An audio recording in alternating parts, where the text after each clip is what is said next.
Hi everyone and welcome to Daily Current Affairs for 10th of August. So let's start the day with the first important topic and that is Deepor bill.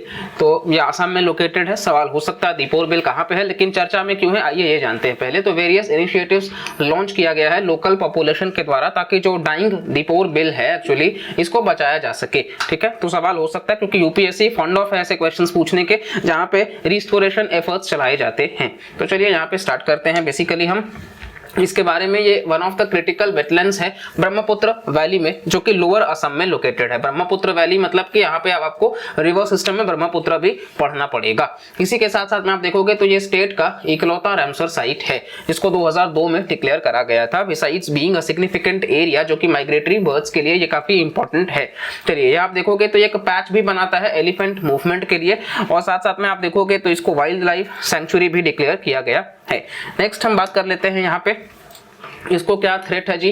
तो despite being a wetland protected by law, आप देखोगे तो इसको wetland का मतलब conservation दिया गया है, रामसर कन्वेंशन में कवर किया गया है, तो लॉ के तहत इसको प्रोटेक्शन तो दिया जा रहा है लेकिन स्टिल सब्जेक्टेड है कि यहाँ पे सेवरल एंथ्रोपोजेनिक थ्रेट्स है। एंथ्रोपोजेनिक मतलब कि ह्यूमंस के द्वारा जो करा जा रहा है। तो यहाँ पे आप देखोगे कि फ्रॉम रेलवे ट्रैक से लेकर के जो कि पैरेलली है और साथ साथ में यहाँ पे सीमांक की बात कर लेते हैं तो ये एक कलेक्टिव इनिशिएटिव है जहां पे 6 महिलाएं जो हैं वो सक्सेसफुली ट्रांसफॉर्म कर रही हैं इन्वेजिव वीड को, वाटर हायासिन्थ्स को into beautiful artefacts and yoga mats.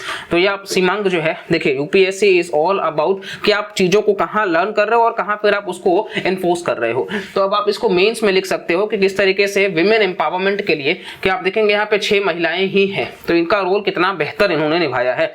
साथ साथ में आप देखोगे तो यहाँ पे अगेन लोकल गवर्नमेंट को वो पावर देना, पंचायती राज को। तो सीमांक आप इनिशिएटिव ध्यान रखेंगे। ठीक है, वाटर हायासिन्थ्स जो है वो रैपिडली मल्टीप्लाई करता है विद इन अ वीक, इससे पर्सिस्टेंट प्रॉब्लम्स आप निकल सकते हो। इनिशिएटिव प्रोवाइड करता है employment to 38 women from the community. तो अगेन एनवायरनमेंट का कंजर्वेशन तो हो ही रहा है, साथ साथ में सोशल वेलफेयर भी हो रहा है कि चलो महिलाओं का ट्रांसफॉर्मेशन हो रहा है और इसके अलावा इकोनॉमी में भी इनका कंट्रीब्यूशन है। तो ये पॉइंट्स आपके आंसर्स को सबसे यूनिक बनाएंगे। आंसर राइटिंग ऐसा कुछ नहीं है कि आप मतलब बोलोगे कि चलो इंट्रो बॉडी कंक्लूजन सब परफेक्ट ही लिखेंगे, कभी कभार अप्स एंड डाउन्स होगा, लेकिन अगर आप इस टाइप के एग्जांपल्स को कोट करके आओगे तो ये फॉर श्योर है कि आपका आंसर बाकी लोगों से तो यूनिक है और यही यूनिक बनाता है। चलिए नेक्स्ट हम बात कर लेते हैं। बेसिकली ये आप देख सकते हैं वाटर हायासिन्थ और बेसिकली इसका आपको तस्वीर देखने को मिल जाएगा कितना खूबसूरत सा है। नेक्स्ट आप बात कर लेंगे कोविड-19 पैंडेमिक के समय तो सीमांक जो है वो एबल था कि प्रोवाइड करने के लिए लाइवलीहुड अपने एम्प्लॉइज को जो कि प्रोसेस करता है रॉ मटेरियल्स को दीपोर बिल से और फिर वीव करता है जो प्रोडक्ट्स होते हैं उनके अपने हैंडलूम में। तो ये आपको देखना है कि ये सीमांक जो है वो एक लाइवलीहुड अपने एम्प्लॉइज को प्रोवाइड करता था कोविड-19 पैंडेमिक के समय, मतलब जहां दुनिया जो है वो लॉकडाउन की तरफ जा रहा है, जहां पे अनसर्टेनिटी था वहां पर भी कितना बेहतर इन्होंने इस चीज को चालू करके काम किया है। नेक्स्ट आप देखोगे कुंभी कागज। तो अभी हमने सीमांक देखा था, कुंभी कागज पे भी आते हैं। तो ये फोकस करता है इकोलॉजिकली रिस्टोर करने के लिए दीपोर बिल को और साइमल्टेनियसली क्रिएट करता है ऑल्टरनेटिव लाइवलीहुड्स जो कि केओर पारा के लोकल्स हैं उनके लिए, कुंभी कागज। तो ये इनिशिएटिव जो है वो कन्वर्ट करता है वाटर हायासिन्थ्स को into 100% biodegradable chemical free handmade papers और कुंभी कागज एफर्ट्स जो है वो सिग्निफिकेंटली इंप्रूव करता है ग्रोथ ऑफ मखाना जो कि प्रिकली वाटर लिली है वेटलैंड वाले रीजन में और हाई कमर्शियल वैल्यू है इसका। कुंभी कागज भी आपको ध्यान रखना है। चलिए नेक्स्ट हम आते हैं first climate adjusted sovereign credit rating. तो ये एक नया रिसर्च क्लेम किया गया है कि ये first climate adjusted sovereign credit rating है जो कि लिंक बनाता है क्रेडिट वर्दीनेस का कंट्रीज के बीच में और उसका इंपैक्ट क्लाइमेट चेंज को लेकर के। तो इसमें एमिशंस अगर कम नहीं किए गए 59 कंट्रीज जो हैं वो कहीं ना कहीं एक्सपीरियंस करेंगे डिक्लाइन अपने सॉवरिन क्रेडिट रेटिंग्स में इंक्लूडिंग इंडिया। तो ये एक बड़ा बात है इसका। ओवर द नेक्स्ट डेकेड आप देखोगे तो राइज हो सकता है ग्लोबल कॉर्पोरेट डेट में। ठीक है, तो according to research from the university of East Anglia और जो यूनिवर्सिटी ऑफ कैम्ब्रिज है, जो कंट्रीज हैं जैसे कि चिले, इंडोनेशिया, चाइना, इंडिया, ये एक 2 नॉच ड्रॉप देख सकते हैं, जहां पे आप यूएसए, कनाडा और यूके को देख सकते हो कि वो भी 2 नॉच या 1 नॉच रिडक्शन देखेंगे जस्ट बिकॉज की एनवायरमेंट में इतना ज्यादा चेंजेस हो रहा है तो इकोनॉमी में भी लॉस देखने को मिलेगा या डेट में जा सकते हैं।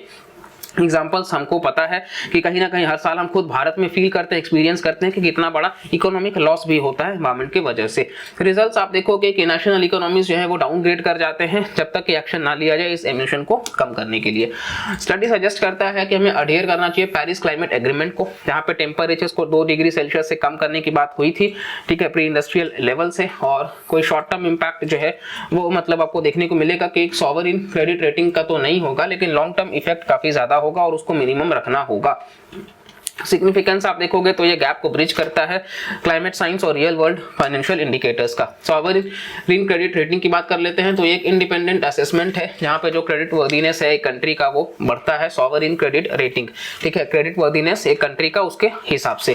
सिग्निफिकेंस क्या है कि ये इन्वेस्टर्स को इनसाइट्स देता है कि लेवल ऑफ रिस्क एसोसिएटेड जो है उसको ध्यान में रख करके कि किसी कंट्री में आप इन्वेस्टमेंट कर रहे हो तो आप देखो कि वो पर्टिकुलर कंट्री कहीं ना कहीं कितना डेट में है, इंक्लूडिंग कोई की अगर पॉलिटिकल रिस्क है या फिर अगर एनवायरमेंट से जुड़ा कोई चैलेंज है। और at the request of the country credit rating agency जो है वो इवैल्यूएट करता है उसका इकोनॉमिक और पॉलिटिकल एनवायरनमेंट, ठीक है, असिस्ट करने के लिए। वेरियस एंटिटीज इन्वॉल्व करते हैं जैसे कि क्रिसिल भारत में, इकरा, विच रेटिंग्स, ये सारे। नेक्स्ट हम बात कर लेते हैं economic community of waste African states. तो वेस्ट अफ्रीकन ब्लॉक इकोवास सेट टू होल्ड डिस्कशंस जो कि नाइजर में होगा after the junta defies deadline, ठीक है। तो ये काफी ज्यादा चल रहा है अभी, वहां पे भी फ्रांस के न्यूक्लियर अटैक करने की बात कर रहे हैं मिलिट्री के ऊपर, ठीक है। बेसिकली आप देखोगे वहां पे जो न्यूक्लियर थ्रेट्स हैं ये भी दिए जा रहे हैं फ्रांस के द्वारा, नाइजर भी कहीं ना कहीं फ्रांस को दे रहा है। तो इस तरीके से भी चीजें बहुत ज्यादा वर्स्ट हो चुकी हैं, केओटिक है वहां पे। इकोवास जो है वो economic community of waste African States है जो कि एक रीजनल पॉलिटिकल और इकोनॉमिक यूनियन है 15 कंट्रीज का जो कि वेस्ट अफ्रीका में लोकेटेड है। गोल क्या है? अचीव करना कलेक्टिव सेल्फ सफिशिएंसी अपने मेंबर स्टेट्स का, कि क्रिएट किया जा सके सिंगल लार्ज ट्रेड ब्लॉक जहां पे बिल्ड किया जाए फुल इकोनॉमिक और ट्रेडिंग यूनियन। ओरिजिन क्या है? तो इसका यूनियन मतलब ओरिजिन यही है कि 28 मई 1975 जहां पे साइन किया गया ट्रीटी ऑफ लागोस से, जो कि स्टार्ट करता है मिशन प्रमोट करना economic integration across the region. Members कितने हैं? तो 15 मेंबर्स हैं इकोवास में, बेनिन, बुर्किना फासो, ये सारा आप देख सकते हो। यहाँ पे भारत नहीं है तो आपको मतलब रट्टा नहीं करना है। नेक्स्ट सब रीजनल ब्लॉक्स, तो वेस्ट अफ्रीकन इकोनॉमिक और मॉनेटरी यूनियन, ये 8 मतलब फ्रेंच स्पीकिंग स्टेट्स हैं और वेस्ट अफ्रीकन मॉनेटरी जोन भी 2000 में लाया गया था, इसी को ध्यान में रख करके। चलिए नेक्स्ट हम बात कर लेते हैं सिग्निफिकेंस। तो ये वेस्ट अफ्रीका रीजनल कोऑपरेशन की बात करता है कि किस तरीके से अफ्रीकन इकोनॉमिक कम्युनिटी के साथ जुड़ करके और ये प्रमोट करेगा इकोनॉमिक कोऑपरेशन, जिससे कि जो लिविंग स्टैंडर्ड्स है वो भी इंप्रूव होगा। स्ट्रेटेजिकली भी मतलब सिक्योरिटी इशूज के लिए भी इंपॉर्टेंट है कि पीस कीपिंग फोर्स जो है वो कॉन्फ्लिक्ट वगैरह में किस तरीके से मतलब डेवलप करते हैं, कि हाँ चलो वो हेल्प करते हैं जॉइंट मिलिट्री फोर्सेस वगैरह में, और वो ब्लॉक करें मेंबर के कंट्री का कि मतलब इंस्टेबिलिटी वगैरह ना हो। चलिए नेक्स्ट हम बात कर लेते हैं कंजर्वेशन ऑफ डॉल्फिन। तो ज्यादातर एनवायरमेंट से ही जुड़े हुए करंट अफेयर्स हैं हमारे आज के। तो ऐसे कंटेंट अगर आपको पसंद आ रहे हैं, नॉलेज आपको मिल रहा है, तो प्लीज लाइक, शेयर और सब्सक्राइब करिए और वीडियो को पूरा देखिए और ज्यादा से ज्यादा ये करंट अफेयर्स इनिशिएटिव्स को फॉलो करिए।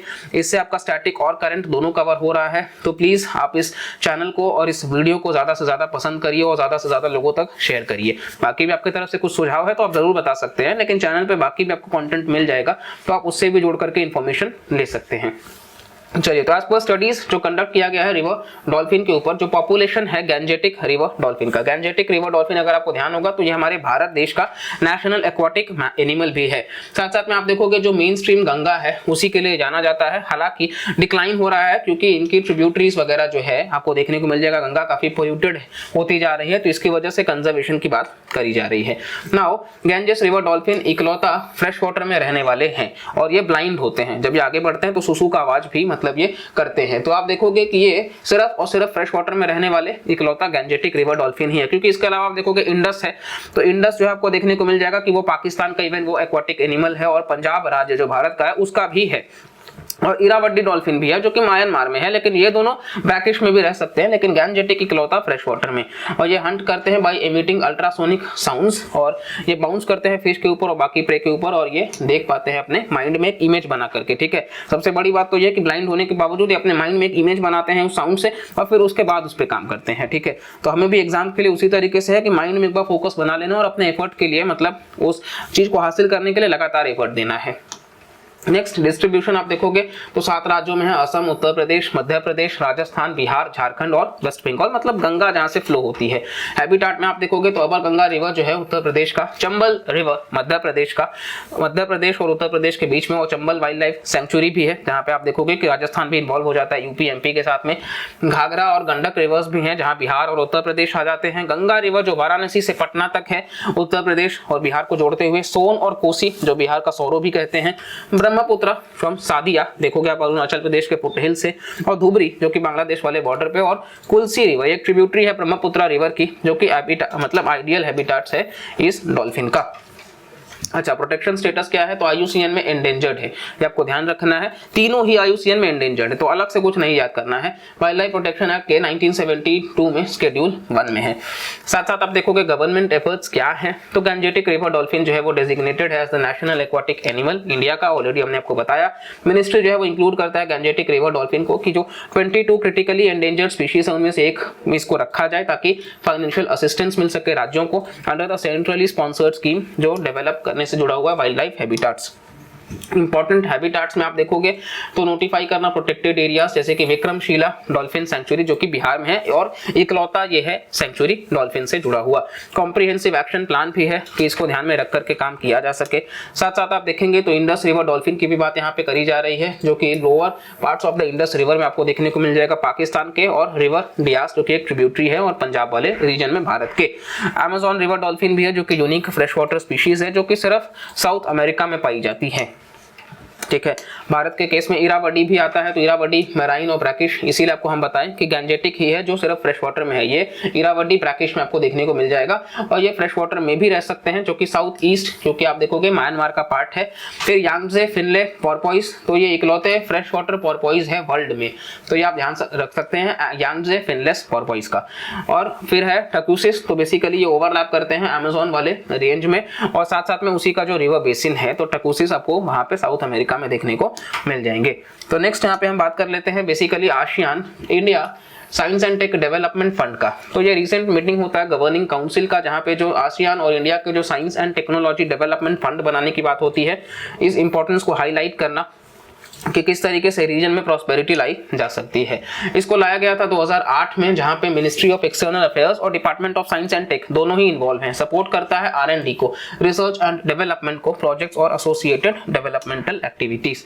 अच्छा, ऑब्जेक्टिव क्या है, एनकरेज करना कोऑपरेशन साइंस में, टेक्नोलॉजी में, इनोवेशन में, जैसे कि आप देखोगे ज्वाइंट रिसर्च करना हेल्थ में, इन्फेक्शियस डिजीजेस में, एनवायरनमेंट पे, एग्रीकल्चर पे, एनर्जी पे, बायोडाइवर्सिटी पे, फूड प्रोसेसिंग पे और मटेरियल डेवलपमेंट और स्पेस टेक पे। प्रमोट करता है बायोटेक्नोलॉजी कैपेसिटी बिल्डिंग और जॉइंट रिसर्च से। इंस्टीट्यूट जो है वो ASEAN India collaborative R&D programme से है। और एलिजिबल इंस्टीट्यूट्स में आप देखोगे तो universities, publicly funded research institutes, lab और एजुकेशनल एकेडमिक रिसर्च इंस्टीट्यूट्स, तो ये सारे के सारे आपको देखने को मिल जाएंगे। बेसिकली ये कहीं ना कहीं भारत ने जब से 2014 से मतलब एक्ट ईस्ट पॉलिसी में इसको तब्दील किया है, तो हम साउथ ईस्ट एशियन नेशंस के साथ जुड़ करके काम करना चाहते हैं ताकि चाइना का डोमिनेंस कम हो सके और इसी के साथ साथ में हम इस रीजन में डेवलपमेंट की बात कर सकें। तो ये हमारा करंट अफेयर से था। अगर आपको वीडियो पसंद आता है तो प्लीज लाइक, शेयर और सब्सक्राइब करिएगा। मिलते हैं अगले वीडियो में, तब तक के लिए bye bye, take care and जय हिंद।